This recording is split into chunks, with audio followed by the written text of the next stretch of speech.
Welcome back to the HGC, where you get good games and amazing allure. Yeah. Your favorite host. My name is Trickster. Calder over there as well. I'm already a little bit disappointed. Why?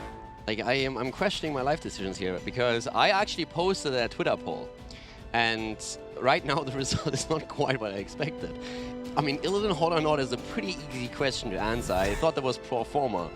But we have a You have to take the nasty personality with it, and personality does build into attractiveness. Did you see Malfurion like, oh, he's jitters all the time. Like, how can you go for that guy? He's over 1,000 years old. Like, it's so is Illidan. But he's been crystallized, right? Like, he's been a crystal for a long time. Like, I don't know, but he looks way better. He's like the Terminator. And he works out. Malfurion does not work out. Battleground, please. Just, I don't know how that poll is going to switch. I tell you. People are going to listen to this and they're saying, like, wait a second, there are people that vote for Malfurion? That can't be the case, and they're going to save the poll. Shire picked up by Dignitas. You're that guy that goes into a party and just yells, and you hope that people listen to you, and they think that you're right because you're yelling louder than everyone. That's not how it is, dude.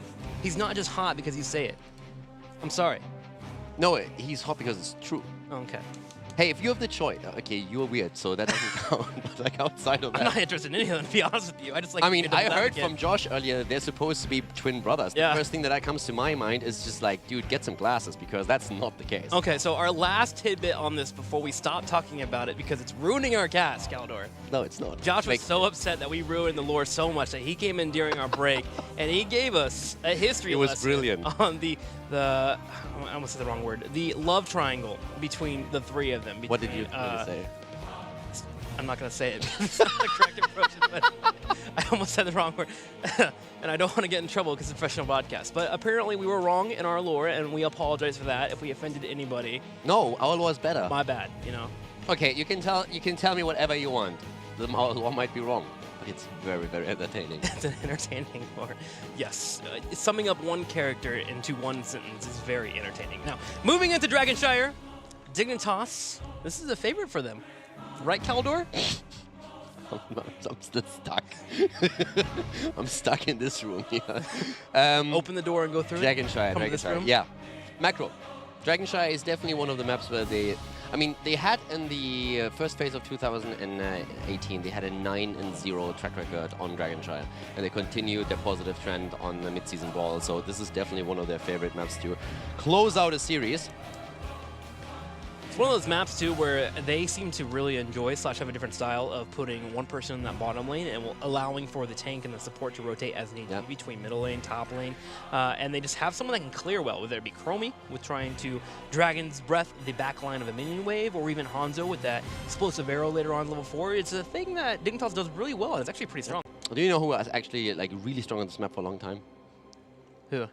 Illidan. Trond.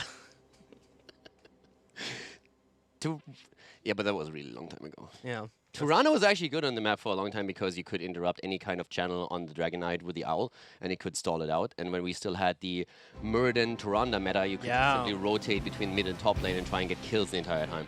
But that was 2 years ago? Yeah, that was back then. We had the meta of Christmas 2016 that was Diablo Tyrande every game. That was a fun one, too. Where they just really shut down the Hunter Mark coming in full 2-second duration. But after that we had Illidan. Illidan was strong because he could hunt global. You could hold the top lane. He pseudo-global and could zip around. Cooldown was way lower back then, so you could just kind of spend it like crazy. Yeah, Hunt also is another great indicator that Illidan in comparison to Malfurion is just way more energetic. And literally, like, with all the energy fly around the map, whereas Malfurion is always, like, it feels like Malfurion, like, walks slower than any other character in the game. Being overcome by your bloodlust of trying to kill somebody is a very beautiful trait in somebody. You are correct, yeah, he definitely is. It makes you interesting. Leftovers thinking about their ban here. Some bans that might sneak in here that you typically won't see are globals. Dahaka could be a wonderful ban on this battleground. I honestly think that Dignitas is just going to ban out Tracer again and going to follow that trend. I mean, why fix it if it ain't broken? Oh, but we do ban Dahaka. Dahaka on the side of leftovers makes more sense as a ban, I would say. True. But here I would say Tracer again. We still have the first pick on the side of leftovers, so I feel if Tracer is left open, there's a chance that they're actually saying, like, well, White might as well try it. But Dignitas is hesitating a bit here, so they could actually address other problems instead. But I'm not quite sure if there's anything that really stands out to me as a big problem in the past games where Dignitas says, okay, let's switch this up. Well, if you don't want your top lane to get destroyed, you can think about Genji here instead, and then you just kind of deal with the Tracer. And then that way you can get someone on the top lane that can sustain themselves. And so far, between Method and now Dignitas, we see that Urel's actually been okay as a top laner. The Genji ban is definitely fair. I mean, for the top lane, you can still try and go into Blaze. You have Urel that we've now seen once. And one of the reasons why Method played Urel on this map in particular is because she's so good at holding the shrine at any point. So you end up in a battle between the two top laners where Urel just sustains herself the entire time and you can't push her off the shrine. So they ban out Genji so that the rotation to the top doesn't happen. That leaves Tracer open. And now we're going to find out if leftovers are actually going to pick her, because if they don't, then Dignitas might head into a Tracer and Malfurion rotation. Boink loves this Tracer. So there it is. The AB gets a 0. So we should have a Malfurion for Dignitas. Yep. With X hero. Malfurion Blaze would be fantastic again. Yeah. I just don't know if they want to try Urel on the map now. That would be one of the things, because we have seen Urel for the second time, but as we said before, she seems to, at least for now, have a lot of benefits for Dragonshire simply because she can hold the shrine for so long. So that might be something where Dignitas says, like, you know what, let's go and get our offlane a little bit later, see what exactly happens. We might try that out now. But yeah, outside of that, I would say go for an early Blaze pick. I'm scared for her changes next week, because she is so strong right now on live patch. And if she's being played right now, before buff, I actually think we might end up with a lot of Urel bans. Yeah. If she's too overtuned. That players are just going to say, like, okay, we're not going to deal with that. We're going to have to go to Thesaurus and find a lot of words for hopping around, because she's going to be hopping all over people, and we got to make sure that we can change it up. All right, Muradin comes in, speaking about hopping. Yep. Muradin. Always the Dignitas special on this map. They played Muradin more than any other tank on this map, even when we had a massive focus on Garrosh and other heroes. Before that too, like, it was always a hero that especially JPL loved on Dragonshire. I would have expected Muradin to come in later. I didn't really think that they would commit to the tank in this first rotation, because another hero that they fell back into when they couldn't get their hands on Muradin was Johanna. She's strong now as well. But we have leftovers. They are coming out blazing here with going straight for the offlane pick, and we have an Abathur on top of that too. That's a spicy worm right there. Making sure to get the Carapace build here for Tracer, keep her alive and constantly helping her out. You have the Soak on the side. You can also make sure that your top lane is empowered to do well, and Blaze already is annoying enough. Leftovers with a pretty strong draft here for Dragonshire.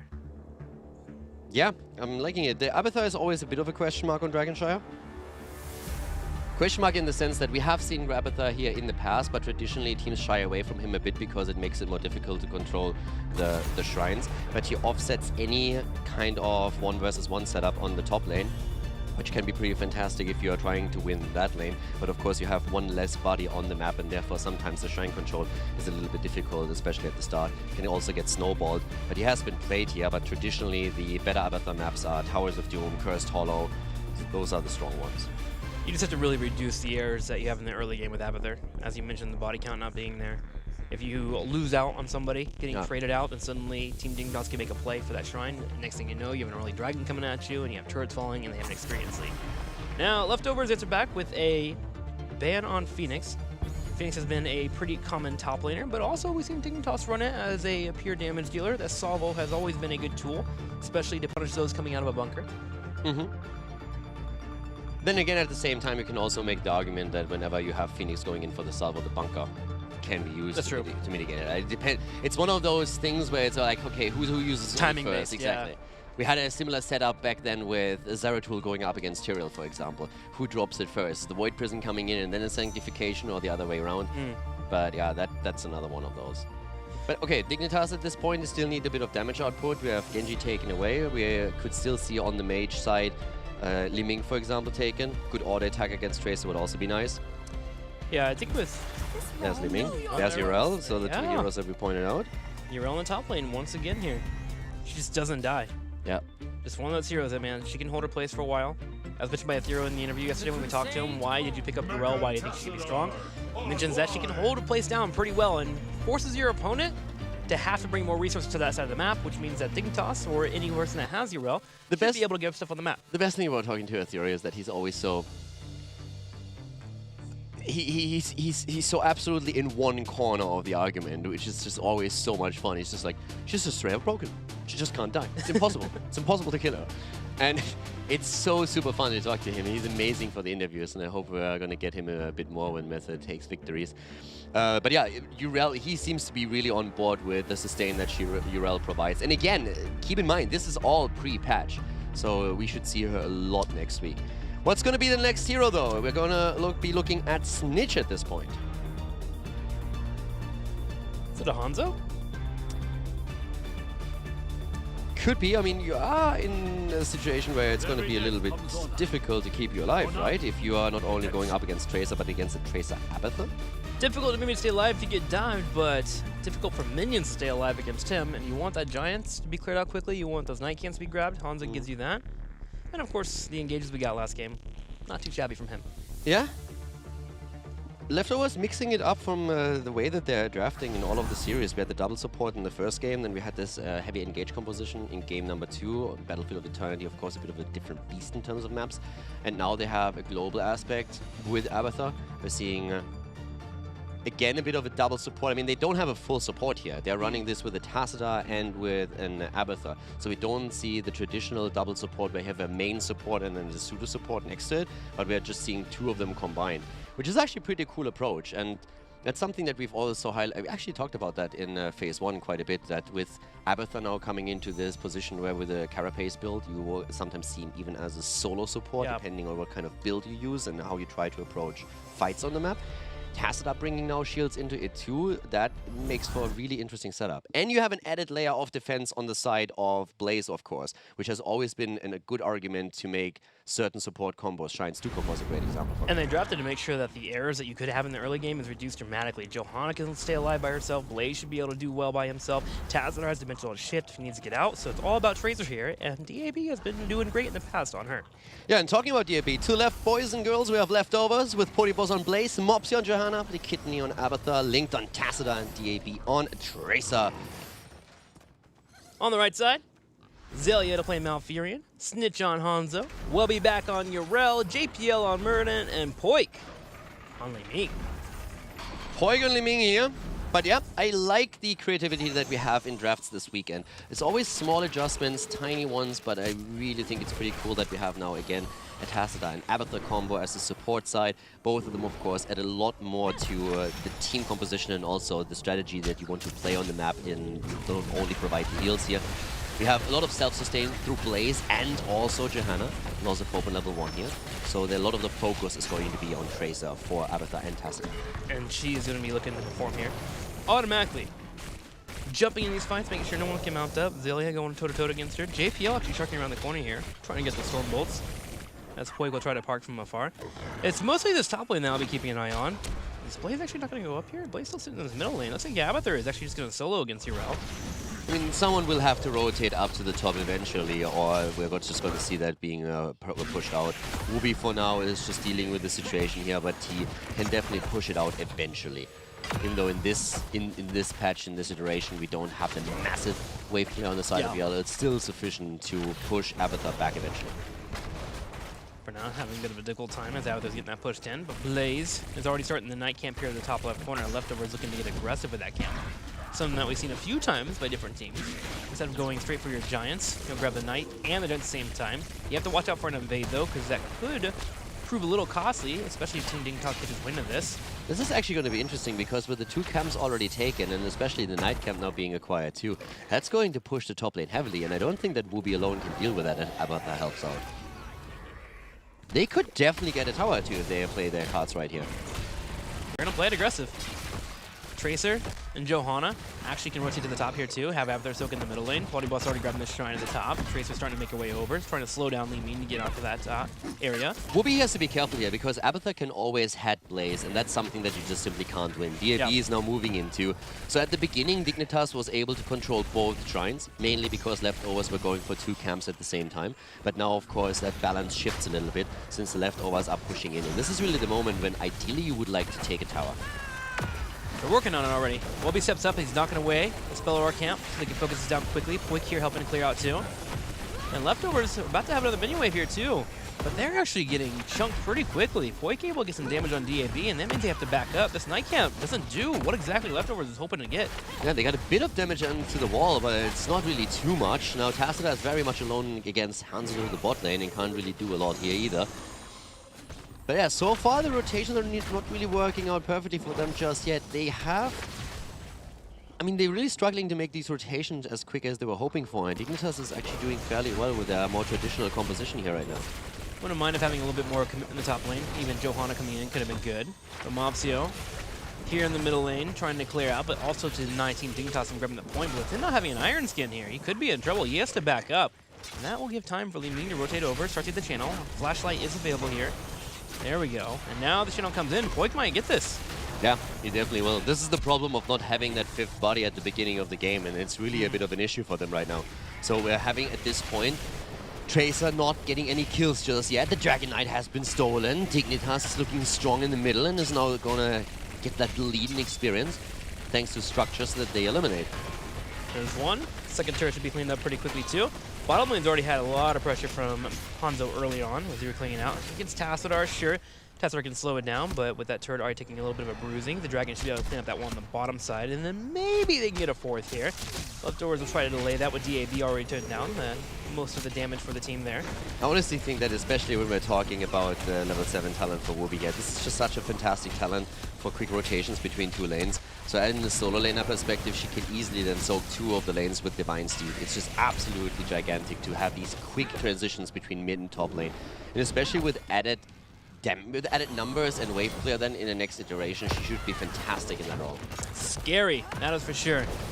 JPL catches Johanna rotating in. Iron Skin's still up from Mopsio. He should be able to get out of that, especially with the hats coming in from Abbott there. Lots of trades constantly happening, but JPL's been getting a lot of stacks by stopping these rotations. 14 so far on his quest. Yeah. And talking about quest stacks, 17 for Hanzo. We're currently sitting at linked Tacita, nearly halfway through with his own quest on level 1. It's actually interesting to me that Dignitas isn't as far ahead as I expected them to be after this first Dragon Knight, because they destroyed a fair amount of structures here as is, but Leftovers are still keeping kind of close. Really, Abathar coming through for them here with a side soak whenever necessary. So they're going to, once they hit the mid-game, once they hit level 10, they might have an opportunity to get a few kills here thanks to the copy available. You can't forget about that experience being reduced a little bit on turrets. It definitely doesn't allow you to jump up as much as you used to back in the day. Yeah. But it does open up the forts here. Fort of Eventual Dragon again. If another one comes over, Team Dignitas can finally make a play for this fort and get that big chunk of experience. And they're starting to swing up pretty quickly now. 9 to 8.5 for Leftovers. They still have that Night Camp they can make a play for in this top right corner. Try and counteract in that top lane. Let Urel kind of push Abathar in. I mean, Hans is already on Swain. He's going to get it. But the cool thing is that Leftovers are actually not pausing here for a second. They're immediately transitioning to the bot lane camp instead. And that should help them to maybe push another tower in. Especially with Blaze now joining the fun too. So they will of course have to...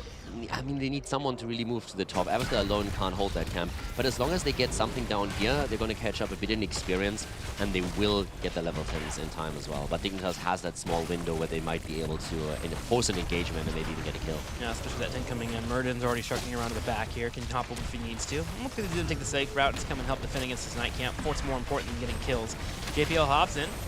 Drops down the hammers. DAB diving forward and going straight for Malfurion. Zelly should be able to live through this. Twilight Dream coming out too, but oh my gosh. The kill comes in as DAB stays committed, but Snitch turns around and he drops an arrow. Johanna takes some damage, jumps into the bunker, but she's low. Poik should be able to clean this. Ooh, nice little dodge there from Mopsio. He jumps into the bunker. Will it be enough? The hack comes in. Mopsio actually gets the kill. Wowzer! Mopsio dodging everything here and then turning it around with a blessed shield and actually eliminating Li Ming. That was fantastic play by him. That was a daring play by Mopsio, and he made it work. The Blessed Shield also waiting for Abathar to get the hat in, dodging out, and the Calamity coming forward. That was pretty sick. Incredible. I'm not going to lie. That was really well played by him, and that's one of those moments where if you're a Poik, you just got outplayed. Yeah, that feels bad, man. You take your hands to the keyboard and like, did that happen? Are these plays not coming from my hands You anymore? just got outplayed. That was pretty cool to see from Mopsio. Very nicely done. And also the kill that we saw from DAB jumping on Malfurion, I actually thought it was extremely risky. I was waiting the entire time for that Twilight Dream to rack him. Yeah. It comes through finally, but he still falls. And you know, when you're behind and you're going up against level 10s, this was a good trade for Leftovers. That one-for-one trade wasn't too bad. However, Urel to get top lane pushed in. It finally gets cleared up by the fort. Didn't get too much damage to the fort, but at least open up the wall completely. And now we're looking at that dragon, which is available for both of our teams. And Dignitas is able to grab it. They'll be able to make a play for a fort, but with it all said and done, looking at infrastructure, Leftovers has a slight lead. That bottom fort in the bottom right corner is already down to half HP. If a dragon goes over to them, they can definitely move forward for a keep wall, or at least jump up in experience by taking both forts. Yeah, wave clear from Opsio now again, just rotating between the lanes. Top lane is going to push thanks to the campus instead, but here comes another potential engage as we have the bot lane cleared out, but I could definitely see DAB starting to hunt for kills again. And he's already about to rotate once more into it. Yep, send him the bottom lane. Giants will be here too. Yeah, the bottom shrine controlled. JPL wants to change that though as he rotates down and puts some damage on top of DAB. Urel forced to deal with the top lane, that night camp that was grabbed earlier by the Leftovers. This is a situation where Leftovers has a nice little 4v4 with an Avatar hat being available, so they'll take the trades where they can. DAB forced to recall here. It was actually very nice damage. Good follow-up. The stuns and lockdowns from Zelia and JPL coming into play here. The shields are ready though, and of course Abathar is attempting to heal them. Here comes the engage on the other hand. Blessed Shield comes out, but the Twilight Dream is racking Tracer. DAB goes down, does not get into the bunker fast enough. And now the stun combo against Podyboss is delivering their second kill as Dignitas takes down Blaze. An aggressive play from Leftovers does not pan out thanks to that Twilight Dream connecting. Even with the bunker being there, Leftovers lose 2. Team Dignitas, everyone rotate to the bottom lane. Wubby immediately jumped on his mount and ran straight to the south there, attempting to help with the fight if he could pick somebody off. Black Kitty will try to slow down this dragon grab though as he grabs the top shrine, and he may be able to get away with that there, but still looks like Dignitas will be able to grab this. Yeah, the only thing that he can do is really delay it, but he won't be able to prevent it completely from being taken. If that time frame is enough for Tracer to zip in and interrupt again, that would be great, but I highly doubt it. Wubby is already on it. Mopsio is looking for an opportunity to get the shield cleared through, but he's just not in range as it happens. And now we're having Dragonite number 2 confirmed for Dignitas. Blessed Shield just comes up. Mopsio should be able to lock down Malfurion. There it goes. Drops down the damage. Brings out the fire as well from the bunker. So Team Dignitas loses Malfurion. A little bit of a rough time here for Zelia. A couple of deaths popping out. Team Dignitas, however, with the Dragon, trying to make something happen here. Arrow comes out, lands on Tassadar. Punt comes in from Urel as they step forward. By the way, we have a talent on 13 that I really didn't expect for JPL here. Traditionally, I would say that's a misclick, but then again, JPL has oftentimes adjusted his talents a bit. He went for Thunderstrike, so if you hit a single target, you get the extra damage in. And I honestly believe that with the setup that they're up against, you're very rarely gonna get more than 1-2 targets for the healing static. So I actually think that's the conscious decisions on his part, trying to get a little bit more of one-shot potential in. I mean, Johanna falls here now, and you can really tell that Dignitas is ramping up the kills, but a very interesting adjustment that we see from JPL there. I haven't seen that talent in a long time. Dignitas being able to find Leftovers. They look for kills due to them killing Malfurion earlier. Grab a couple of pickoffs as they take out those targets, and they also take the fort to the top. Team Dignitas is able to turn that around despite not having Malfurion. Let me just talk about this a little bit more about Muradin, because if you look at the damage output right now on the side of Team Dignitas, we have Muradin being the highest damage dealer.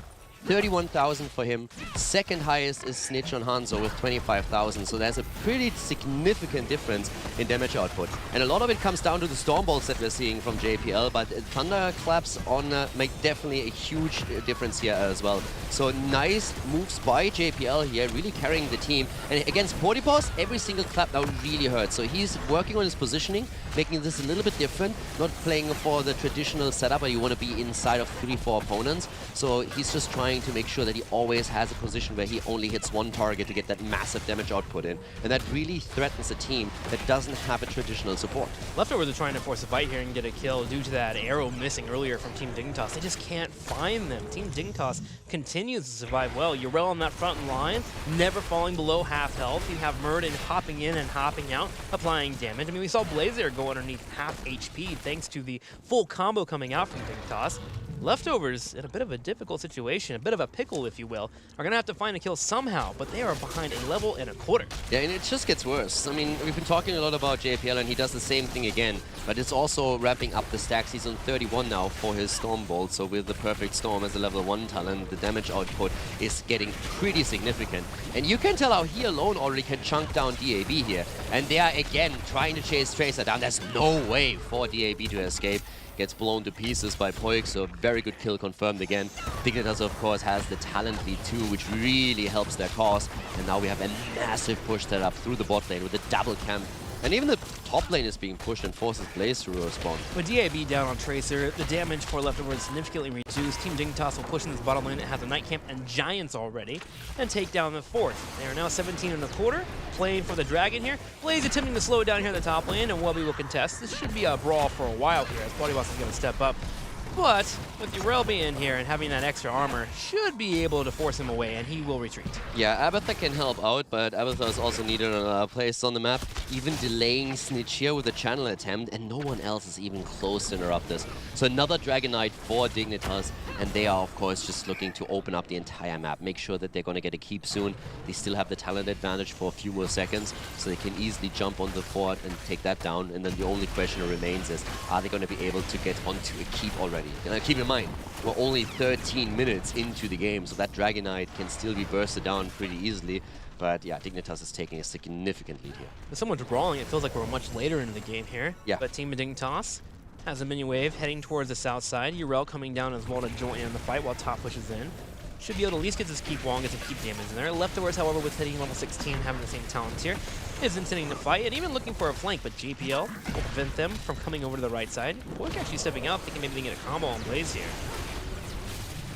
Yeah, already. I mean, every single time I see DAB there this far out, I'm really worried for him if he's getting taken out here again. If one Stormbolt hits and then the Thunderclap comes through with the adjustments on the build for JPL, that's a huge part of his HP. And since they don't have that traditional support, he heavily relies on either his auto attacks after a Tacita shield, or he relies on Abathur to jump on him. So that really forces the hand of both these pseudo-supports on the side of the Leftovers, which means that they can't support Johanna or Blaze at the front, and those two have been suffering a lot in this game. JPL's flanking, arrow comes out, DAB's able to sidestep it, but JPL jumps in, brings a slow, can he hit the Stormbolt? He goes for it, and does not hit it. DAB sidestepping, buying some time like crazy here, working in those auto attacks, and the Leftovers get a fight.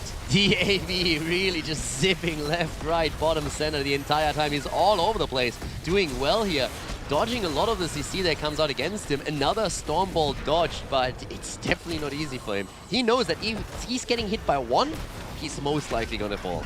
Keep still stand here for Leftovers. DAB able to buy some time, but maybe not here as Dignitas comes in to fight. DAB's low on health and has to back up from the engagement, meaning Dignitas will be able to grab this giant camp, and they're looking to get a little bit more here. JPL jumps in, provides a slow on Johanna. The Mer camp has been started, and Dignitas, even though they don't have level 20 here, they think they have enough advantage. They step forward. DAB goes in with a pulse bomb, and he'll get an auto. He goes for it, he gets the kill, Johanna falls, but DAB is currently on cleanup duty. He's trying to go for Poik, and there is no way Liming survives. She's down. What about JPL? We're seeing Muradin already in trouble. The silence comes through, but it does not hit DAB. It hits Blaze, though. He's down, and now we're having a Stormbolt perfectly anticipated. Great kill by Muradin here. JPL marking the spot and saying, the second you recall, I got you. JPL just hammering into the ground here. His damage continues to go up. The highest in the game right now, 56,000. Yeah. JPL has insane damage output. And I mean, Muradin was always one of the tanks that had the highest damage numbers because he has given the axe on level 7, which is very common these days. Then he specced into Perfect Storm, as we pointed out earlier. He's currently sitting at 41 stacks, so he has an additional 205 damage every time he hits a Stormbolt. And then on top of that, we have the Thunder Strike.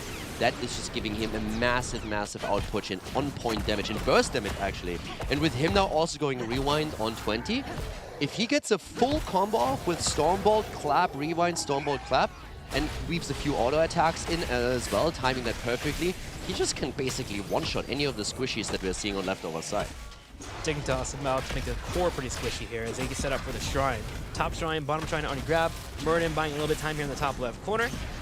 Dragon is able to be grabbed here. Leftovers putting Tracer up here in the middle, maybe to delay a little bit, but gotta be careful here. Can't get hit by that Stormbolt. One connects, immediate clap comes out. And Snitch will attempt to go for the channel, but DAB, he is putting his foot down. He does not want this Dragon to go over to Dig. And DAB is doing really well. Considering what he's up against, he's really... I mean, he's going in again. Great blessed shield from Mopsio. Was really well done, and DAB confirms another kill.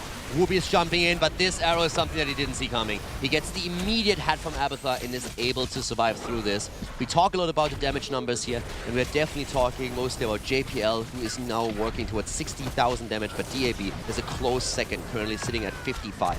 We talked about it. DAB consistently gets the Tracer banned out against him. This is one of the reasons why you do it. He is holding his own against a composition that seems pretty darn difficult for him to dive onto. With the help of Mopsio, of course, that Ballistic Shield came in there. They just cleaned up that fight. And now they actually have a chance here to get towards level 20. They're clearing up the fort in the bottom side. And if they're able to get a dragon, they can start to mount their comeback. Yeah, and they haven't lost the keep yet, so there's no catapults pushing against them. Leftovers, considering how that mid-game went, how they struggled at point, it's actually really, really impressive that they are still going this strong. And their level 20 talents are absolutely insane. Because at this point, we're now having the Twilight Archon ready. We have for Abathar the double symbiote. We have Storm Shields taken for Johanna, so a little bit more team sustain over her Indestructible. That would have been an option. This is all of a sudden getting quite difficult for Dignitas. And don't forget about Get Stuff too. Yeah, exactly. I mean, the damage output alone on the Tracer side, of course, increased as well. But this all of a sudden became a game where Dignitas needs to be very careful. Because in the mid-game, they dominated. I mean, they really called all the shots here. This is changing heavily, quickly. Look at the double camp push here at the bot lane. How do you deal with that? Leftovers getting aggressive here. The double hats coming in. Urel is on the way for the flank. Dignitas can try to get this simplify here. easy. There's going to be a Dragon there available, so Dignitas can engage. Wubby comes over to buy some time here a little bit too. He jumps in, tries to knock back a couple of targets into the keep wall, but the keep is already low. There we go, the keep falls, and Leftovers keep pushing. Tim, they're going to win this. It's possible. DAB has to be stopped. Yeah, and how do you stop him? I mean, that guy dodges everything you throw at him, and as I say, the Stormbolt hits. But look how much damage that Thunderclap did. That's the big problem. That's why JPL took it in the first place. Triple arrow, and the Silence's Fury comes through, but the kill against Johanna is the only one for now. Can they move away from this? Tassadar falls, the double kill, and they are on the run. But DAB's finding one. He's got a hat here. Bloody Bust is going to be the next to fall here. A reset comes in. Point, can he find a target? Can he get on top of DAB? DAB's trying to retreat here. Dashes. Gets a hat and continues to run away. So Dignitas able to find a kill, or 3 kills for the one that they had on their side. But they need the Dragon Knight now. They need the Dragon Knight, and then they need to get something done with it. And already Abathar went straight to the top lane. They are trying to buy time here. If they can go on a single target with an Abathar had a Tracer, they might get a kill. But I don't think that you can prevent the Dragon Knight. I really don't think you can. DAB's trying to grab this, but Zillion steps up. He has Ice Block. He'll need to use it here to make sure this Pulse Bomb doesn't connect. Trying to buy some time. DAB wanted to get the Pulse Bomb to try and get a kill. It's too much. It was a bait. Good play. Yeah, that was definitely a little bit too much. They didn't want to give up the camp. The problem is that 20 minutes in, if you're the Leftovers and you lost for heroes, you're already in a spot where you're saying, if they get the DK, they're going to go for core. So he was just basically trying to say, like, if I get a kill, maybe we can prevent it. But yeah, that does look pretty iffy now. But still, great late game here from Leftovers. I mean, they show a lot of really, really nice moves here today. Could be the ending, though.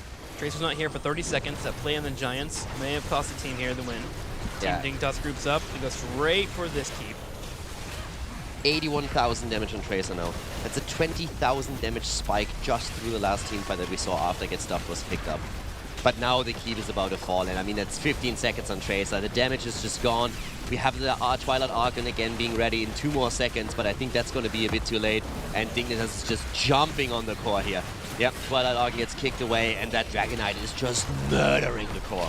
On the front line, they can't even be shredded here. Tracer finally comes back, but the core is already down to 40%. Dignitas find a way to kill DAB and his Tracer, and that will net them a 3-0 victory over the Leftovers. Got a little scary there for a couple of minutes, but Dignitas are able to clean it out. Great win by Dignitas. A lot of control in the mid game in particular, but they could not translate it into taking a keep down. They were really working on all the forts. One of their problem was that they got the Dragon Knights always at times when they didn't really scale heavily into the late game yet, so they couldn't push down a lane to grab the keep, but they opened the map up. The problem really occurred more so once that we saw Leftovers hit level 20 as well, and that was a massive power spike for them. If not for the kills at the bottom right fight, if that arrow, I mean, the arrow connect was perfect, so they get a 3-man arrow and they follow it up with Zelia's Twilight Dream.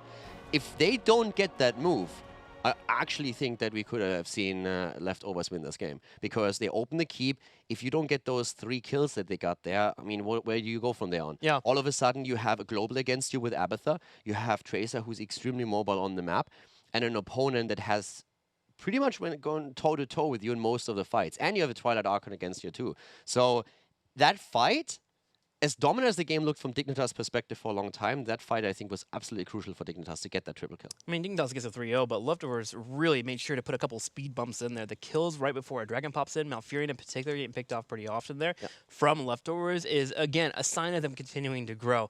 It's just they're not quite there to earn the full victories. Again, they go down to 1-1 right now. But again, think about who they played against. Yeah, it's Dignitas. Right, exactly. Like, that's what I'm pointing out here. They're finding those moments, right, against Dignitas. Again, coming into the next week, if they're able to do that against lesser teams, they can get a few more wins here. And maybe we might see them to start climbing into the middle of the pack here. Because remember, this was a crucible team last phase. I mean, again, this is Dignitas. So in this case, it's not like Dignitas played bad. It was actually Leftovers playing well. And if you now go up and you think, okay, what happens when Leftovers go up against, I mean, even Method, Liquid, and Fnatic? Those are teams where all of a sudden, if you take a map or two there, maybe that's enough momentum for you, and you can grab an entire series there. Even the map victories alone help so much with the standings, as we said before, because when we go into the standings, we look at the match score first and then directly at the map score. That's the second indicator, and that's incredibly important. We've seen in phase 1 how an early loss in 0-3 where you neglected to take a map or two can really just ruin the standings towards the end of the phase for you and decide of whether you go to an offline event or not. So with that in mind, Leftovers have a much better start already into phase 2 than they had in phase 1. So they really learned a lot.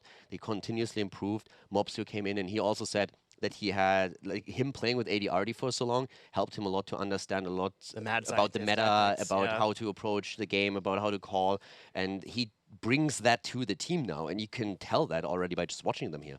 Dignitas, however, do get the victory here, so a nice 3-0 for them. You gotta love JPL coming in there and changing out that Muradin build. Now, with that being said, it's not a Muradin build I would recommend picking up all the time. Make sure that you are in a situation where you're playing against a competition where you can get value out of it, with Tracer getting separated a little bit. But let's go ahead and talk to Snitch here, who is gonna go ahead and talk for Dignitas as they get that big 3-0. Snitch, long time no see, man. Welcome to the show. Long time no see. Hey, Nearly 2 weeks. 2 weeks, man. It's been such a long time. It's been, MSB was like so long ago. Yeah. Like, honestly, it's just getting ridiculous. Many days and many adventures. So you get a big 3-0 today over the Leftovers. How's the team feeling right now? Is it good to be back here in the HGC and showing how dominant you guys can be as a team? Yeah, it's nice to return to our regular schedule. I think we were very happy with how we performed at the MSB, and I'm glad that trend seems to be continuing because I think we played very solid today. Last map got a little bit sketchy, but that's kind of the way their comp goes. So if we played a little bit cleaner, it wouldn't have been any problems, but I'm glad we were able to close it out. Awesome. Well, I'm going to give you Caldor now. First of all, congratulations. Great to see you guys being immediately, once that the phase starts here, in shape again. Everyone expects you guys to do well. Everybody says, okay, you're the team at the top, and you are the ones that everyone's chasing. You've watched the games over the weekend, I presume. What do you think about the rest right now? What do you think about Fnatic, for example, and Team Liquid, who had a fantastic series yesterday? And also give me your thoughts on Leftovers, who at least look a lot stronger than they did in phase 1. Yeah, I think the series yesterday was excellent. It was a very, very close series. It didn't actually shock me too much to see Liquid win. I think they performed very well in practice. You know, it's always the Liquid thing to do well in scrims and not be able to translate it. But this time, I think their players are very motivated. They kind of have a new fire with Arcana, and I think they're definitely proving themselves. I also think Fnatic are looking very good. Last Hope's fitting in very well. Like, I think with time, they'll get better and better, and I don't think they need to worry too much about this loss. Like, I think both of these teams are very, very, strong and competitive, and I think they'll just both improve throughout the season. Leftovers for sure are definitely better than they were before. I think the addition of Mopsio obviously helps a lot, but they just seem to be gelling better, and a lot of their play today was very solid. Like, I think we were just the better team, and that's pretty much what it came down to. When you look at the, let's say, at Method, Liquid, and Fnatic, and which is the team that currently you respect the most, where you feel, okay, this is a team that might be able to contest the #1 spot? Or do you guys feel that you are so far ahead that if you do your thing, nobody should be able to take victories of you? I think I personally think the Liquid are the strongest looking team right now, actually, just based off practice and, their performance in HGC so far. I think they look very, very good. I do still think we're better. I think maybe with time, they'll be able to rival us a lot closer. But I think, if we were to play them now, I think we'd be able to take the series, quite convincingly. So, yeah, all in all, I think, Liquid look very good. And then Fnatic and Method, just below that, I think, in my opinion. Okay, before I let you go, one quick question. Urel right now. We've seen her a little bit, especially on Dragon Shire. She seems to be performing quite well because she can hold on that shrine and that lane so easily. What do you think about the priority that Urel is going to get heading into next week when we have the live patch coming in? Do you have already any thoughts on that? You guys obviously haven't really scrimmed a lot with the new iteration yet, but what's your personal opinion on how much in priority she's going to rise? I mean, that's Whoopi's girl, you know. That's the new Whoopi hero. Goodbye, Dahaka. He had a good run. But if you check his match history, I think that will probably explain it all. He's spamming her. So, you know, I think, you know, she's actually a very interesting character. I think her design is pretty cool. And I think she kind of fulfills the clunky sort of feel really, really well. Like, she has a really good hero design, I guess, and like fantasy. But yeah, she definitely works really well in these like Dragon Shire maps where she can do the old Zeratul thing if you keep hopping over the wall and it's super annoying. But with the buffs, yeah, I think she'll be contested a lot more and she'll make a really solid position in like the top 3 of the solo lane. Do you think that she could actually come even into a first ban position, or do you think that the buffs to her are not really pushing her this far yet? I think with the way the competitive meta is, she won't be first banned, but she'll definitely be heavily contested, and I'd imagine that she'll see a lot of play in the early half of the draft before the second phase of bans. But I just think with the way that, you know, Genji, Tracer, Abathur is kind of dominating the meta, she won't be first banned. All right, awesome, thank you. Next Friday, you're facing off against Method to start our weekend, so I'm kind of actually curious. After seeing their matches, do you think they're looking pretty strong with the boys being back together? I mean, I think Method look very strong again already. Obviously, they have the previous synergy, so they're kind of just refining the fire they had before. Okay. I guess our last set against them was actually a loss. So, because that was BlizzCon 2017, was I guess the last time we played against this roster. So, with the new roster, we have to prove that the changes were worth it. So, you know, I think it's definitely a strong rivalry game of kind of like them proving they still have it and us proving that we're a better team now. Like, the same thing won't happen. So I think it'll be a good match. Awesome. Well, we look forward to that on Friday. Let's go ahead and give you time for shoutouts and make sure they're Giga shoutouts, man.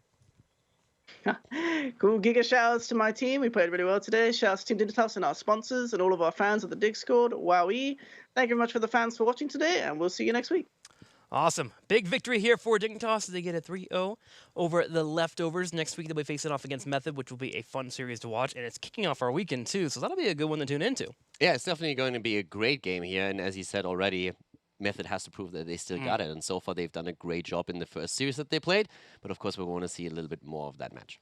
All right, well, we'll be monkeying around soon after this commercial break as the Monkeys take on the Zealots.